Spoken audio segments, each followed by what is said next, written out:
এক ছিল ছোট্ট একটি গ্রাম। গ্রামের এক কোণে কুড়ে ঘরে বাস করতেন এক গরিব দাদি আর তার ছোট্ট নাতি রাহাত। দাদির বয়স অনেক হলেও প্রতিদিন সকালে তিনি মানুষের বাড়িতে কাজ করতে যেতেন, আর রাহাত গ্রামের স্কুলে পড়ত।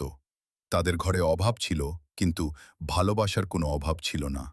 রাতে খাওয়ার সময় দাদি সবসময় নিজের অংশটুকু নাতির প্লেটে তুলে দিতেন। রাহাত বুঝতে পারত দাদি না খেয়েই ঘুমিয়ে পড়েন।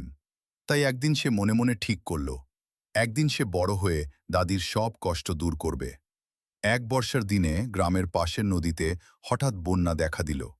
অনেকের ঘরবাড়ি পানিতে ডুবে গেল। সেই সময় রাহাত দেখল এক বৃদ্ধ মানুষ পানির মধ্যে আটকে সাহায্যের জন্য চিৎকার করছেন। নিজের ভয় ভুলে সে নৌকা নিয়ে লোকটিকে উদ্ধার করে আনে। লোকটি ছিলেন শহরের এক ধনী ব্যবসায়ী। তিনি রাহাতের সাহস আর মানবিকতায় মুগ্ধ হলেন। পরে তিনি জানতে পারলেন ছেলেটি খুব গরিব হলেও পড়াশোনায় অনেক ভালো।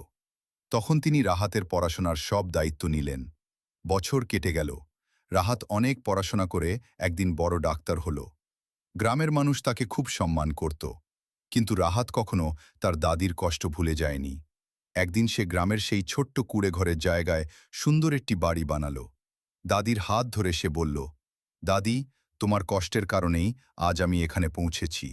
দাদির চোখ ভরে গেল আনন্দের জলে। তিনি শুধু বললেন, মানুষের ভালোবাসা আর সততাই মানুষের সবচেয়ে বড় সম্পদ। সেদিন গ্রামের সবাই বুঝেছিল, অভাব মানুষকে ছোট করে না, ভালোবাসা আর পরিশ্রমী মানুষকে বড় করে তোলে।